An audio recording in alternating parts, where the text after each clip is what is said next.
Um, My name is Belinda Wasser, and I work with solo professionals and small business owners, and I act as their part-time business manager. So I help them with all the back end pieces of their business, like updating their websites. I help people with presentations. I help them with taking credit cards, setting up calendar management software. Felicia and I work together on her solution together for HAYVN. So all different kinds of things. I've been in business full time for 10 years. I've worked with over 200 businesses. So I've kind of seen a lot of of what happens when you're a small business owner or an entrepreneur. Now, this is going to be pretty fast paced because of our timeline, but I want to encourage you to just ask any questions you have. I'm going to put the chat up so that I can see it, but you can just use your voice and interrupt me if you have any questions. And I actually really encourage that. So don't worry about throwing me off here. Okay, so I want to just talk about productivity, what it actually means. And I found this definition and I just love it because it talks about useful outputs. And that's kind of the whole point of productivity, to produce something.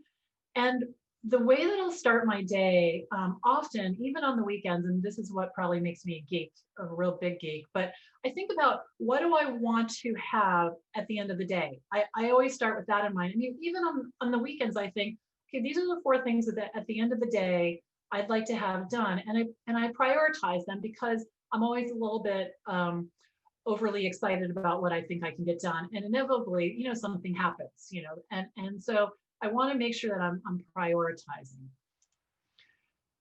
All of us have had these days, which these are my least favorite days ever, where we get to the end of the day, we've been really busy, but we don't have anything to show for it. And I think by thinking ahead about what you want to achieve and what you want to like tangibly have will stop that from happening.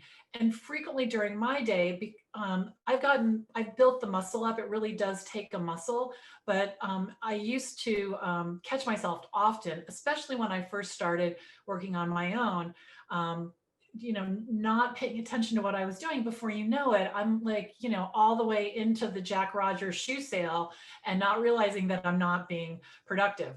And that has been really distracting during the pandemic because that shoe sale, it just keeps going on and on and on. And I have to stop because I now have them in every color and every boot and everything. But anyway, so keep track of that. And I'm going to give you some tips. So there are definitely some productivity busters. One of them is not having the tools that we need. So, if you need a piece of software to be productive, it's really important to invest in it. If you need, I have 3 monitors. I'm going to show you what my setup looks like in a little bit. But, even before maybe I thought that I deserved it or could afford it or whatever, I invested in the things that I need because it makes me a lot faster and a lot more productive.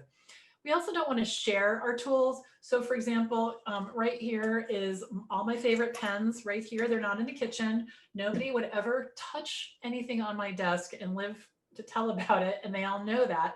So that's really important too. But I have everything I need right at my fingertips. You also want to make sure that you take care of your paper so that it's not at your feet all the time. So to make sure that you have that taken care of as well. We'll talk about that a little bit more. You want to make sure that throughout your day, you notice tolerations. Tolerations can be, you can't print because the cable is broken, or in my case, I just got a new really super cool computer and my printer is too old and the drivers won't work. So now I'm tolerating that by emailing things to Greg and saying, can you print that? That's not going to last too much longer. But I'm going to need to take care of it. So notice those things and don't make the USB drive to, or the email to your, someone in your house to use their printer. That's not the solution. We're in business for real and we need to act like it. We also need to figure out how to set firm boundaries, and that is not easy in the best of circumstances, but now everybody is like working from home. So instead of just me, during the day, I from time to time have a whole team here and, setting the boundaries and still being friendly at the same time, but letting people know I'm working. And as the kids get older and they have they have jobs, they understand that. Certainly Emily, my daughter, does, because she's grown up with me since she was 9, being Rocket Girl. Another productivity buster is not having a plan. A lot of these are commonsensical, but really thinking about it and then not knowing what to do next.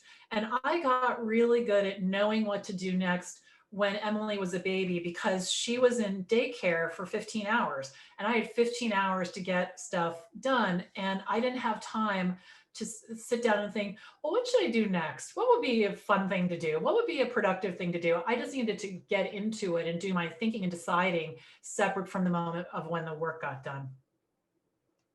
Do you guys have any other productivity busters, things that get in the way of your work?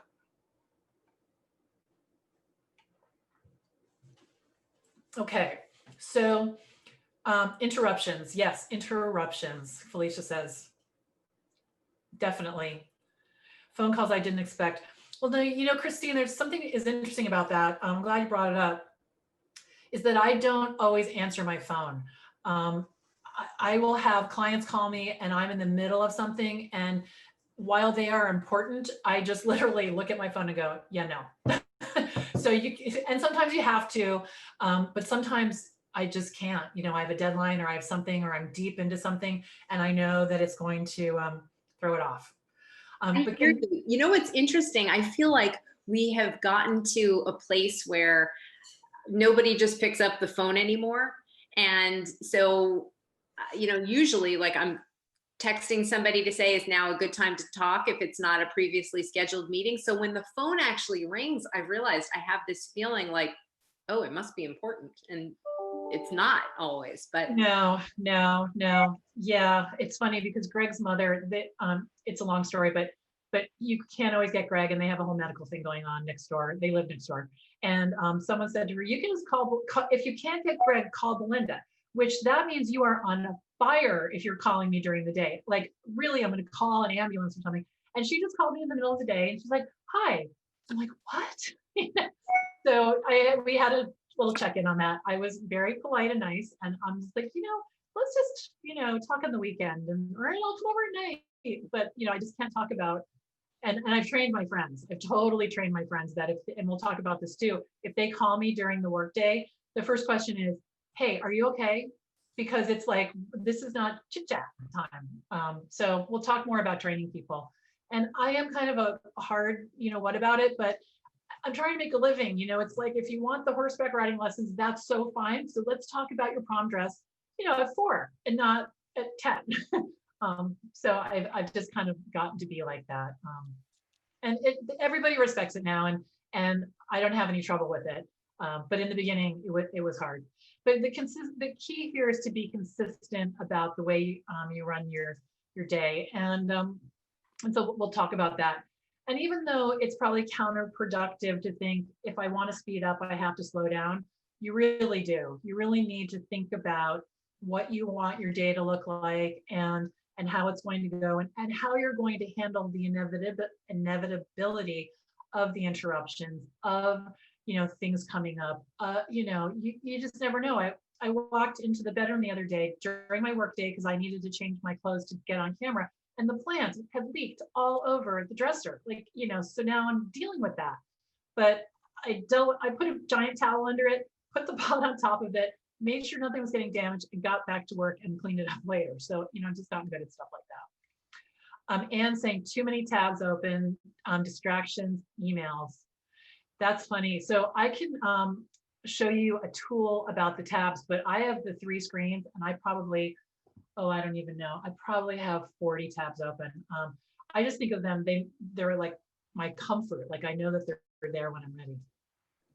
Mine just aren't organized. It's like I open up tabs, it's, and I probably need that, is more than one screen. Yeah, yeah, that makes a big difference. So how I have it organized is I've got my calendar over here. No, wait. I've got Bob's calendar. I have Bob. Bob is a guy that I run his whole life. So this is his screen, and this is like Photoshop. This is Evernote. These are like the incidental things. The calendar is here, and then my email is here.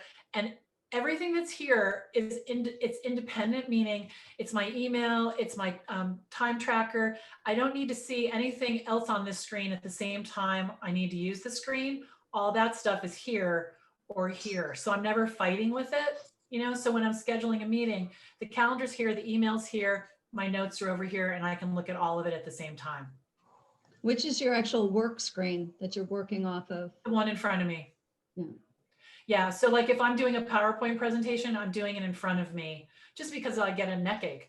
And then like how I have it set up now is my PowerPoint slides are here, the presentation view is here, and then I'm looking at the actual slides and I see you here as well. So I can see what's coming up next. I couldn't live without it. When I go away and I bring my laptop, we have extra screens because we're all geeks here. I throw a screen in the back of the car because if I need to do anything, you know, I need at least 2 screens.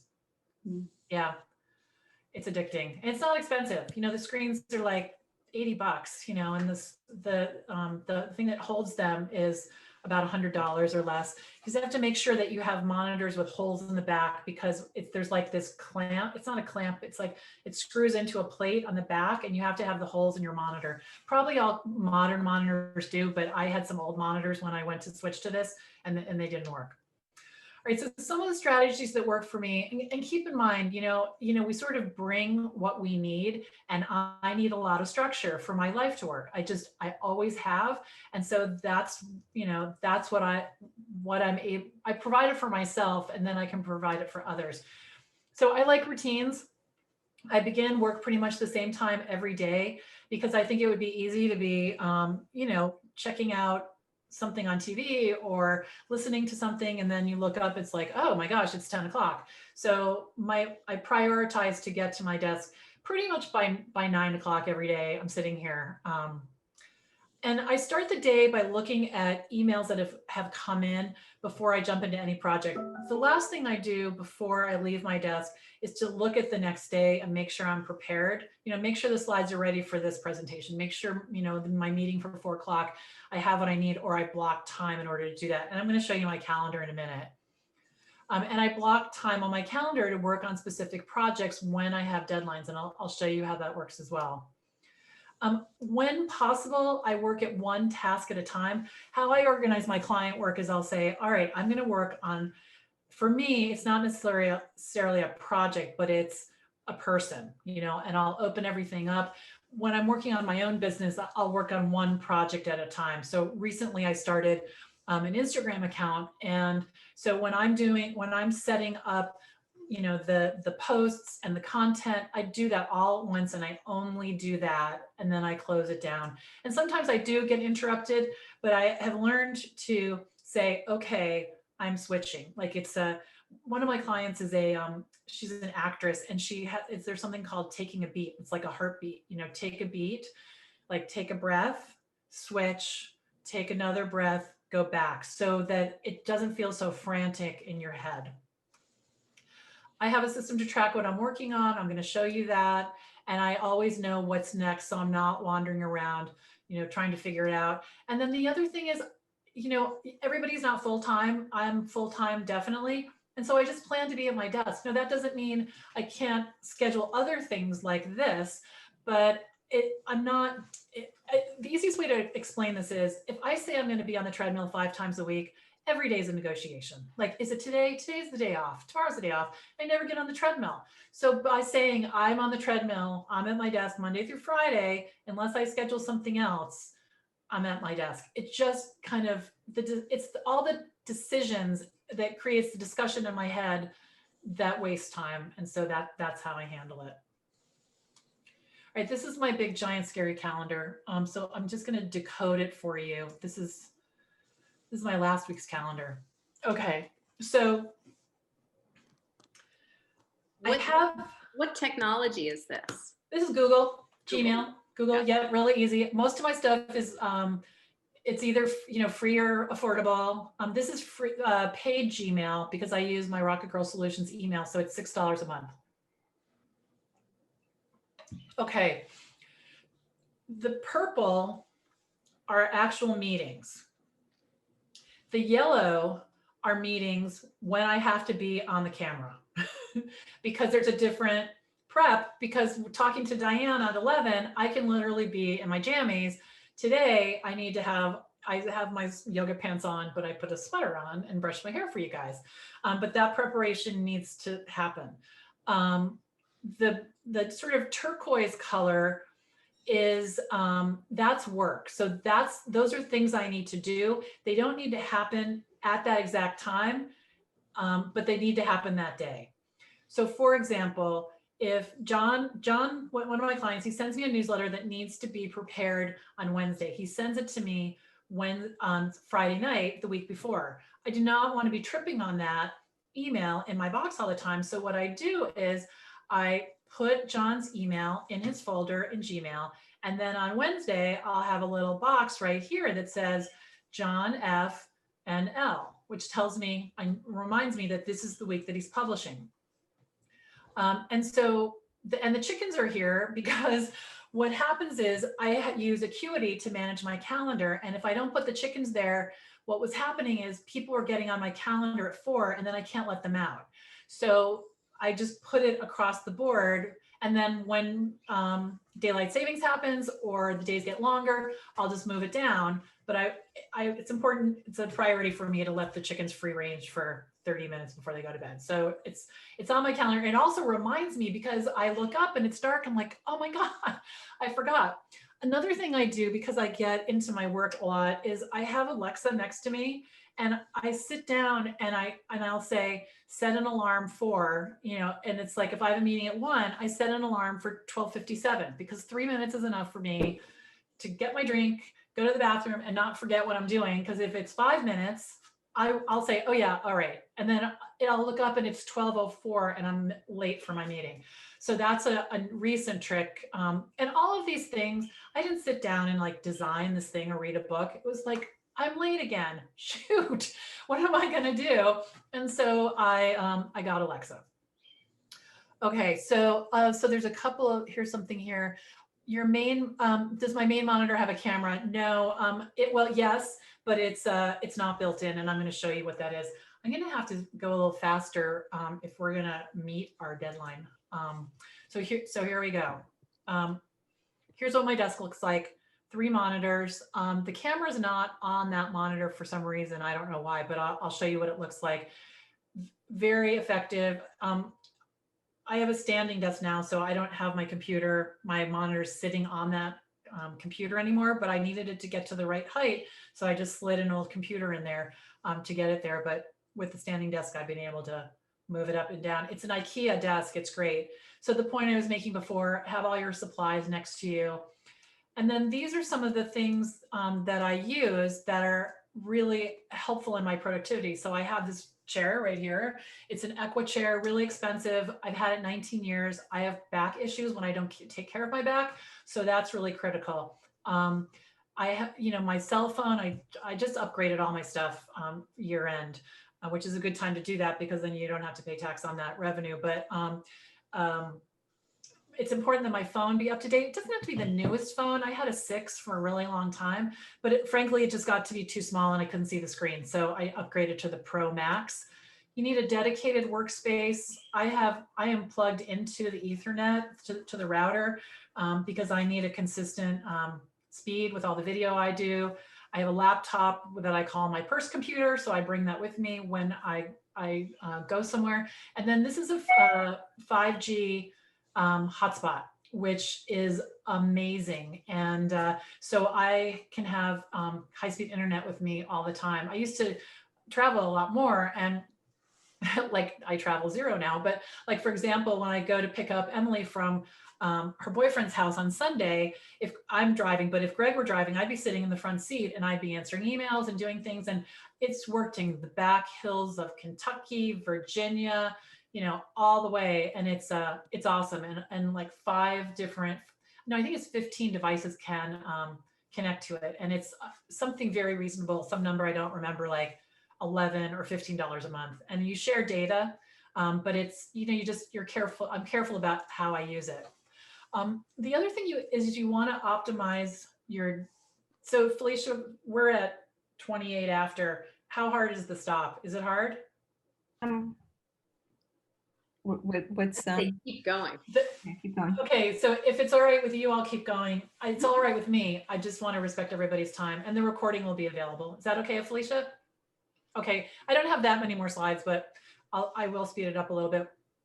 Your email inbox needs to be organized, and I've done a webinar for HAYVN, probably that's on your YouTube channel if you want specifics about that, but that is a whole hour about how, you know, you can't treat your email inbox like, you need to treat it as a delivery mechanism. It's not a storage mechanism. So you wouldn't take your bills and keep them in the mailbox at the end of your driveway, right? And you don't want to store things in there as well. So I encourage people to only keep emails that they need.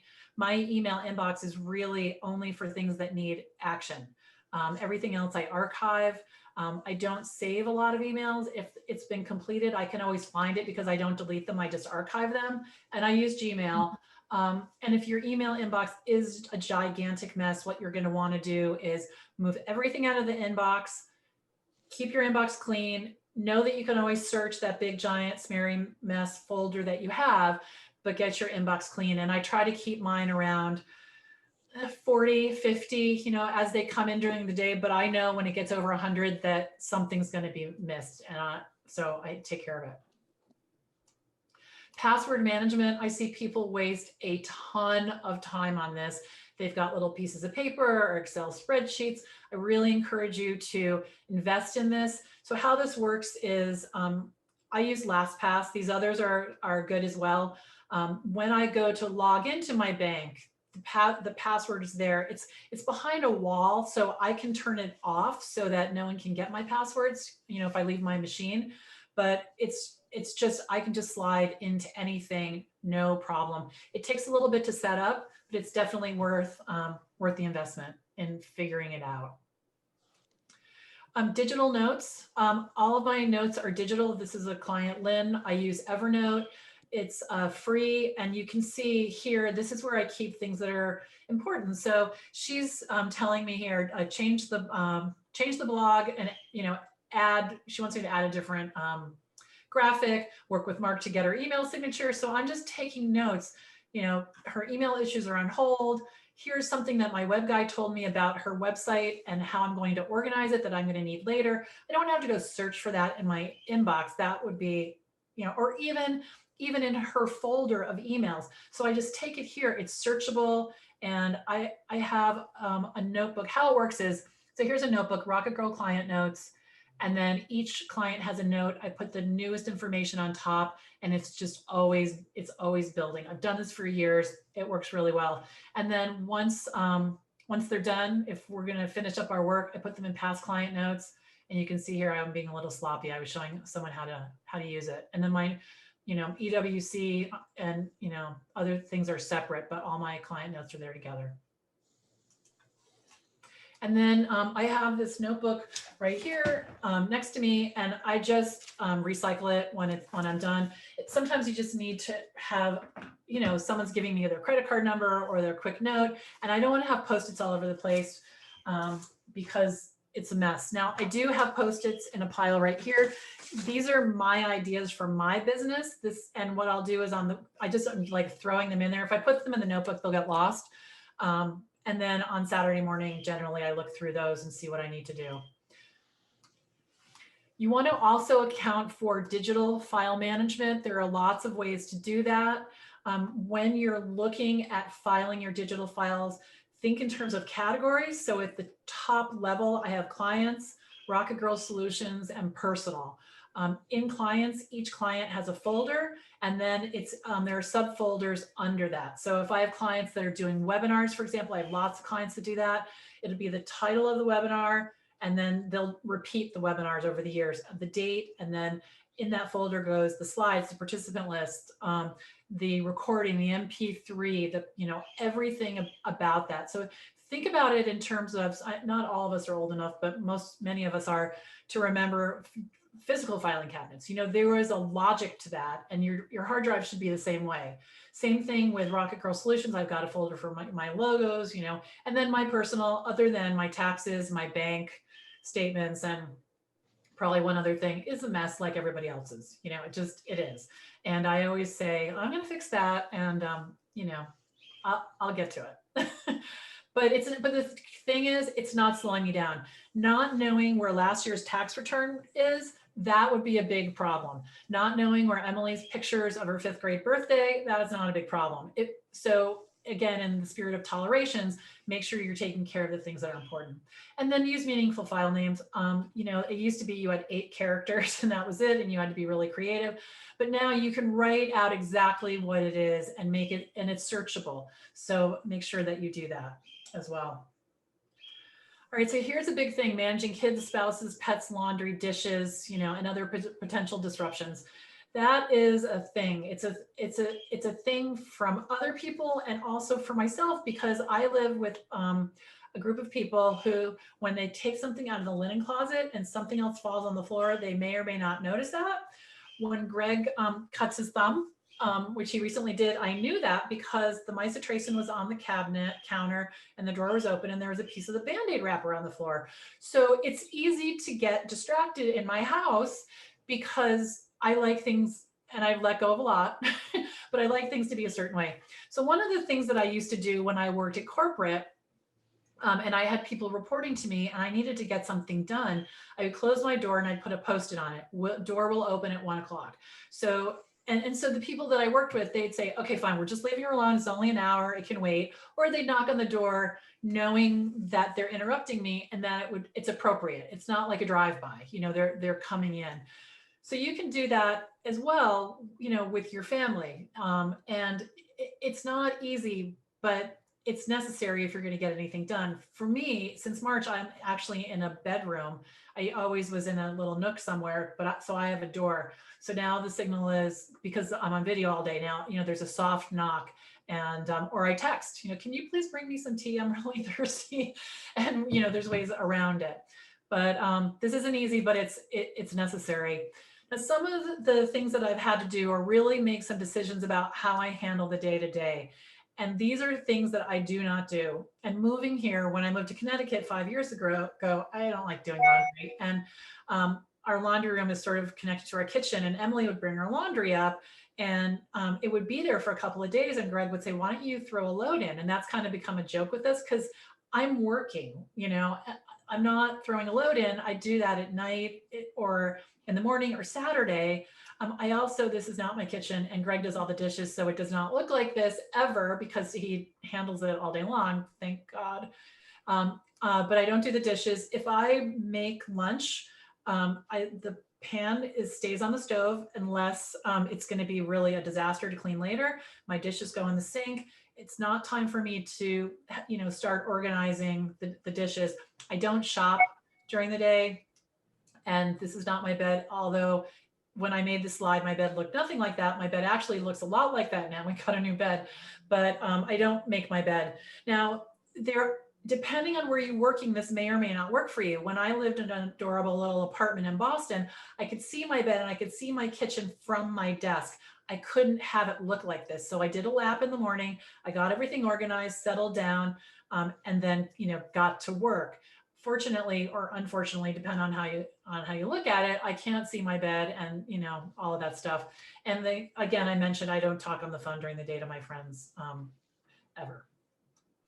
Now, this is not my underwear. However, it's here to remind me that there are other things in your life that you can do to, I was raised, you know, it's funny, Felicia, that you say, you know, I'm the Martha Stewart of business productivity. I was raised by like Martha Stewart's clone. So everything in our house was perfect. We were raised, we had like white carpet and white couches and, you know, just like, oh my God. And my mom is still like that. She can't even come to my house anymore because I was like that too. And then 4 boys, are you kidding? And Greg, I just let it go. It's just like, okay, here we are. We're really happy. I'm not going to worry about this. So I did used to fold my underwear like that, but I don't anymore. I went to the Container Store. I have baskets in my drawer, and like this kind of underwear goes here and this kind of, you know, and I don't fold it all. It's just in there. I can find it. It's efficient. So it's here because I think it's funny, and to invite you to look around your life to see where you can do the same things. You know, where are you just being a little OCD because I am, and where can you let go of things? You know, it's just, I think it's important because we want to spend our time doing the things that we want to do and not the things that we think we should do, you know, like iron the napkins. I just bought, we use cloth napkins, but we use the kind that you don't need to iron them, you know, where my mom is ironing the napkins. And then the other thing is to realize that you really don't need to do everything yourself. And just because you can doesn't mean you should. I have a VA. I have another business. It's called the Virtual Assistant Connection. I train people how to be VAs, and I have a large community of almost 11,000 people. And she helps me with that so that I can do my RocketGirl work. And, you know, there's things that I just don't, I'm already an expert at, and I just don't need to do it. Like, for example, Felicia doesn't need to be onboarding new members. She's like, she designed that, and you know what the process is, but you don't need to be in charge of that, right? So things like that. So it's important to look around to learn how to delegate responsibly. I could do a whole webinar on that. That might be an interesting webinar, Felicia, on how to delegate. Hire an assistant, invest your time where it makes the most sense for sure. And don't think that it's not, it might be faster for you to do it right now, but in the long term, it's not faster for you if you invest in time to delegate. Videos are a great way to delegate too. That's how I delegate to my VA. I do a video of me doing it, and then I never have to do it again. And then the last thing is just really taking care of yourself. This is Ellen Mullen. She owns a beautiful fitness studio in Darien, where I used to work out. But you know, you still have to exercise, eat good food, you know, take care of the vessel here, get out of the house and have friends, you know. So here's my friend, Darby. We go for walks. She's in Boston. I put my earbuds in. Those are her two dogs, Lucy and Ethel. And we talk, you know, and that's when I talk, when I'm on my walks, when I'm in the car, on downtimes like that. So thank you for your patience and the extra 10 minutes. And this is where you can find me.